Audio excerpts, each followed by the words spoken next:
नमस्कार. पदवीधरची निवडणूक संपली आहे आणि राष्ट्रवादी काँग्रेसचे सतीश चव्हाण यांचा विजय घोषित झालेला आहे. निवडणुकांचे अंदाज, लोकांच्या अपेक्षा या सगळ्यांना तडा देत सतीश चव्हाणांनी जोरदार मुसंडी मारली आहे. मतदानातला विजयाचा फरक देखील खूप मोठा आहे. त्यामुळे सगळ्याच राजकीय विश्लेषकांच्या भुवया उंचावल्या होत्या. आमच्या सगळ्यांचे अंदाज साफ कोसळले होते हे स्पष्टपणे सांगायला काहीच वाईट वाटणार नाही. पण यानंतर काही घटना आणि घडामोडी अशा घडल्या की ज्यातून या विजयावर शंका वाटू लागलेली आहे. आता पराभूत झाल्यावर पराभूत मानसिकतेची मंडळी कुठली ना कुठला मुद्दा काढतात आणि त्यावर आक्षेप घेत राहतात असं सगळेच सांगतात.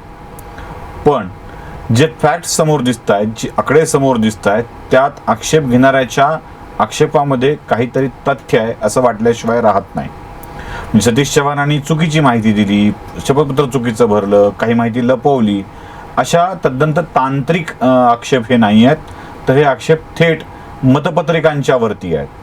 म्हणजे आपण एकीकडे EVMला शिव्या घालत होतो आणि मतपत्रिकावर मतदान घ्या असं म्हणत होतो, पण मतपत्रिकेत कशा स्वरूपाचा घोळ होऊ शकतो याची शंका उमेदवारांच्या मनामध्ये येते आहे आणि त्या शंकेत काहीतरी तथ्य आहे.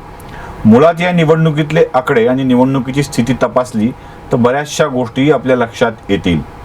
म्हणजे ज्या ज्या उमेदवारांना जे जे आकडे मतदानाचे घोषित झालेले आहेत ते जरा आश्चर्यकारकच आहेत.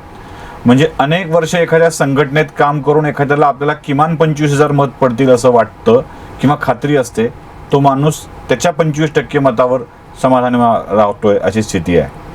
भाजपच्या बाबतीत तर आणखीनच भयंकर स्थिती आहे, कारण भाजपची मतच भाजपला पडलीत की नाही असा प्रश्न आहे. कारण भाजपच्या पुढाऱ्यांनी निवडणुकीपूर्वी मोठ्या वल्गना केल्या होत्या की आम्ही 1 लाखाच्या वर मत नोंदणी केलेली आहे.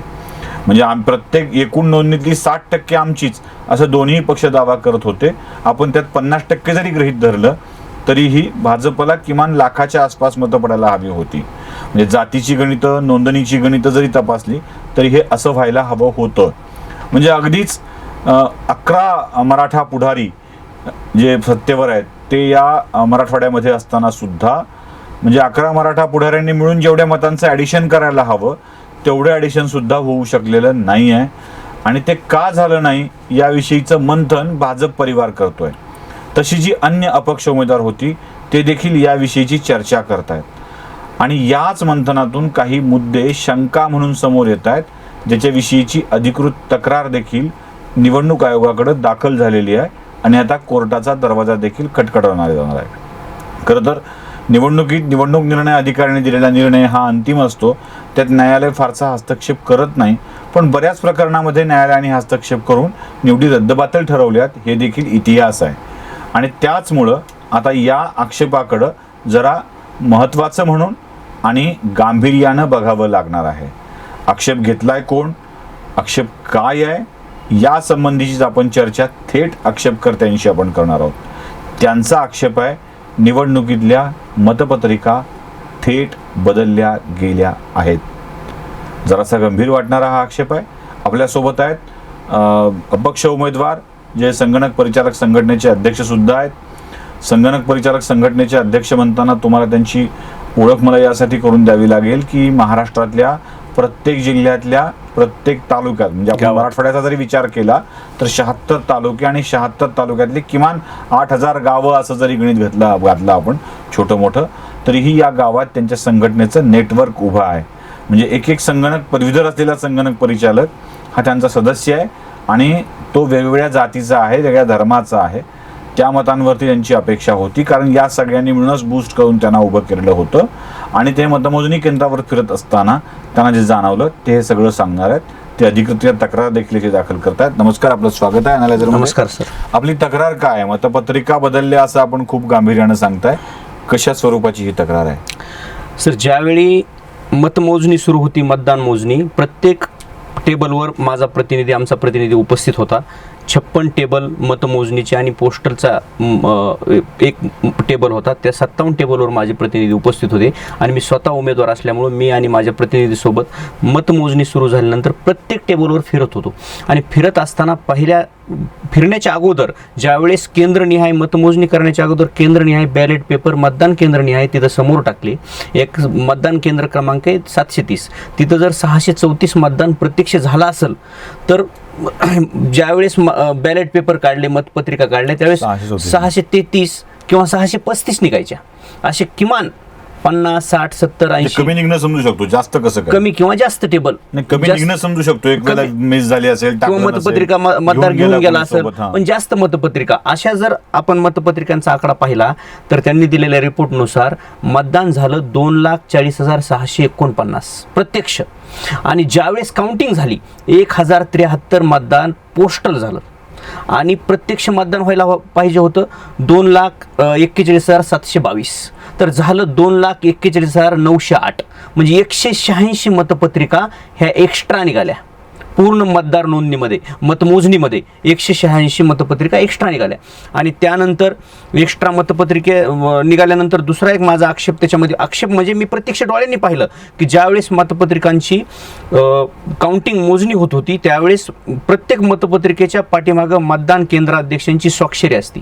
ती केंद्राध्यक्षांची स्वाक्षरी अनेक ठिकाणी, मी म्हणत नाही की 100% ह्यांनी मतपत्रिका बदलल्या, पण कुठं बदलल्या हे मला माहीत नाही. बूथवर विषय झाला नाही किंवा काउंटिंगच्या वेळेस विषय झाला नाही, मध्ये कोणत्या ठिकाणी सिस्टीम मॅनेज करून किंवा यंत्रणा मॅनेज करून किंवा कसल्या पद्धतीनं मतपत्रिका हे माझ्या मनात शंका का आली, कारण मी प्रत्यक्ष पाहिलं मतदान केंद्राध्यक्षांची सही अर्ध्या मतपत्रिकावर ओरिजिनल दिसायची आणि अर्ध्या मतपत्रिकावर कोंबडा मारल्यासारखी सही दिसायची. एक मुद्दा. दुसरा आहे 23,092 मतं हे बाद झालेत. हे बाद झालेली मतं 23,092 पैकी 5-5.5 मतपत्रिका अशा आहेत तिथं प्रत्येक टेबलला सलग 1, 2, 3, 4, 5, 10 मतपत्रिका कोऱ्या निघत होत्या. कोऱ्या का निघत होत्या? 5-10 मतपत्रिका सलग. कारण की एवढा मतदार समजा कुणाविषयी नाराजी असेल, 10 किलोमीटर, 15 किलोमीटर, 20 किलोमीटरवरून मतदान करायला आलेला मतदार कुणाला तरी मतदान करण्यासाठीच येतो. ज्याला कुणीच पसंत नाही तो मतदार घरी बसते, तिथं नोटाचा ऑप्शन सुद्धा नव्हता. तर त्या ठिकाणी जो मतदार आलाय ते एखादी मतपत्रिका कोरी पण टाकल, पण 100 मतं 50 मतं झाल्यानंतर 20-25 मतं झाल्यानंतर टाकेल. सलगच कोरी मतपत्रिका कसं काय निघू शकते? 5-5.5 हजार मतपत्रिका तशा कोऱ्या आहेत. आणि ते रिजेक्ट केल्यानंतर पाठीमागे जे शिक्का मारला निवडणूक निर्णय अधिकाऱ्यांनी त्याच्यावर त्यांनी नोंद केली हा बॅलेट पेपर कोरा आहे. मग मी निवडणूक आयोगाकडे, निवडणूक निर्णय अधिकाऱ्याकडे रात्रीच त्या दिवशी ऑब्जेक्शन घेतलं. हे मतदान केंद्र अध्यक्षांच्या सह्यामध्ये तफावत आहे, कोऱ्या मतपत्रिका आहेत. मतमोजणी तुम्ही केंद्रनिहाय मतदान झालेलं असताना, केंद्रनिहाय मतपत्रिका मोजलेल्या असताना सुद्धा त्या मतांची जी नोंदणी केंद्रनिहाय व्हायला पाहिजे होती ती केंद्रनिहाय झाली नाही.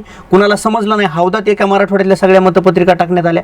तर त्या प्रकारची तुम्ही मोजणी केली आणि त्याच्यानंतर तुम्ही काही केंद्रांची किमान मतमोजणी ही केंद्रनिहाय करा. 11:45 सगळ्या 5 फेऱ्या होत्या, त्यापैकी 2 फेऱ्या झाल्यानंतर माझ्या हा प्रकार निदर्शनास आल्यास माझ्यासह इतर 5 उमेदवार होते.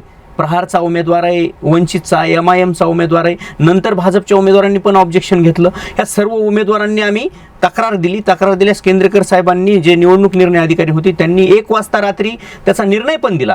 पण निर्णयात सुद्धा त्यांनी असं म्हणलं नाही किंवा तुम्ही केलेले आरोप खोटे म्हणले नाहीत.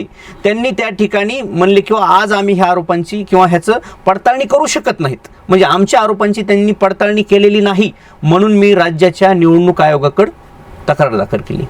खरं तर बाद मतांचं हे पर्सेंटेज एवढं मोठं आणि त्यात कोऱ्या मतपत्रिका निघणं जराच आश्चर्यकारक आहे. मला आता जास्त खोलात न जाता, म्हणजे स्पष्ट न करता एक उदाहरण द्यायचं आहे की एका लोकसभा निवडणुकीमध्ये अशा स्वरूपाच्या बाद मतपत्रिकांच्या आधारावर एक उमेदवार निवडून आलेला होता, ज्यामध्ये निवडणूक निर्णय अधिकारी देखील सहभागी होते.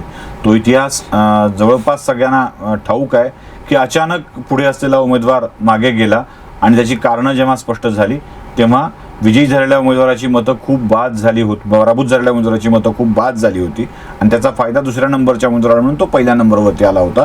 ते खासदार झाले होते, पुढे केंद्रात मंत्री झाले, असा तो इतिहास आहे. आपल्या मराठवाड्यातलाच तो इतिहास आहे. त्यामुळं कदाचित या बाद मतांच्या प्रक्रियेकडे खूप गांभीर्यानं बघायला पाहिजे. हे सगळं कुठं झालं असेल असं आपल्याला वाटतं?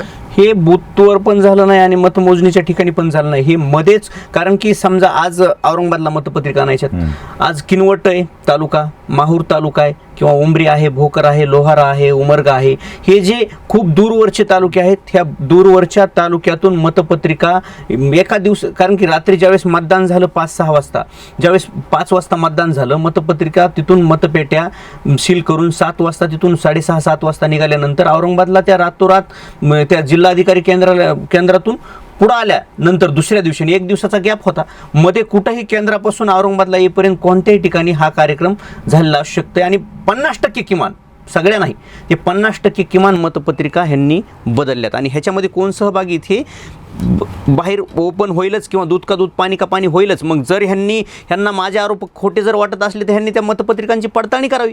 कारण की इलेक्ट्रॉनिक मशीनवर आज इलेक्ट्रॉनिक मशीनमधलं मतदान तरी हवेच जातं, पण हे बॅलेट पेपरवरलं जे मतपत्रिकेवरलं जे मतदान आहे ह्याची एक काउंटर स्लिप आहे.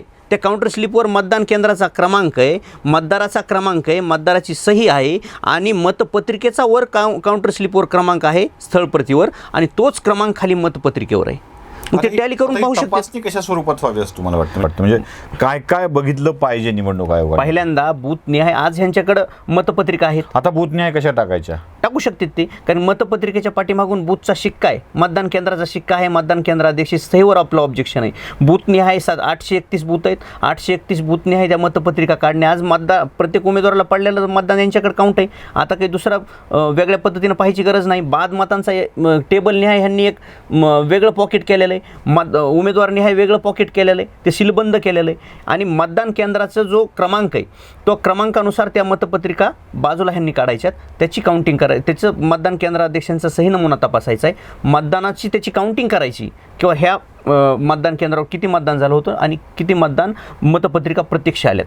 आणि ही ज्यावेळेस मतदान केंद्राध्यक्षांच्या सहीचा नमुना, आणि दुसरा माझा कोऱ्या मतपत्रिकेवर मी राज्य निवडणूक आयोगाकडे तक्रार केली की तुमच्या अध्यक्षतेखाली एक समिती गठीत करा, ज्या 5,500 किंवा 5,000 ज्या मतपत्रिका कोऱ्या असतील, जेवढ्या कोऱ्या असतील तेवढ्या कोऱ्या मतपत्रिका कुणाच्या आहेत हे तुम्ही तपासा समिती गठीत करून. आणि हे व्हिडिओ जे आपलं व्हिडिओ शूटिंग करून त्या ठिकाणी कमिटी गठीत कमिटी गठीत केल्यानंतर त्या मतदाराला फक्त तुम्ही विचारा की तुम्ही कोरी मतपत्रिका टाकली होती का, कुठल्या उमेदवाराला मतदान केलं होतं, इतकंच. कुठल्या उमेदवाराला केलं असं ओपन विचारू शकत नाही. मतदान केलं होतं की कोरी टाकली होती? मतदान केलं होतं का कोरी टाकली होती, मग सत्यता बाहेर येईल ना. एवढ्या मतदारांनी जर कोरी टाकली असेल तर. खरं तर या सगळ्याच प्रकारात खूप मोठं गूढ आणि एक रहस्य आहे. सिद्धेश्वर मुंडे आज म्हणतायत त्या गोष्टीत खरंच तथ्य आहे, आणि अशा इतक्या कोऱ्या मतपत्रिका बाहेर पडत असतील तर हे जरा कठीणच जाणार आहे. त्यामुळे या निवडणुकीची मुंडे यांच्या अंगाने निवडणूक आयोगाने तपासणी करावी असं अपेक्षित आहे, आणि नाहीच झालं तर शेवटी मुंडेंना कोर्टाचा दरवाजा ठोठावावा लागणार आहे. धन्यवाद, आपण इथं आलात. ह्या सगळ्या विषयात आपल्यालाही न्याय मिळो, वस्तुस्थिती काय ते समजो अशी अपेक्षा व्यक्त करूया. आभार. धन्यवाद.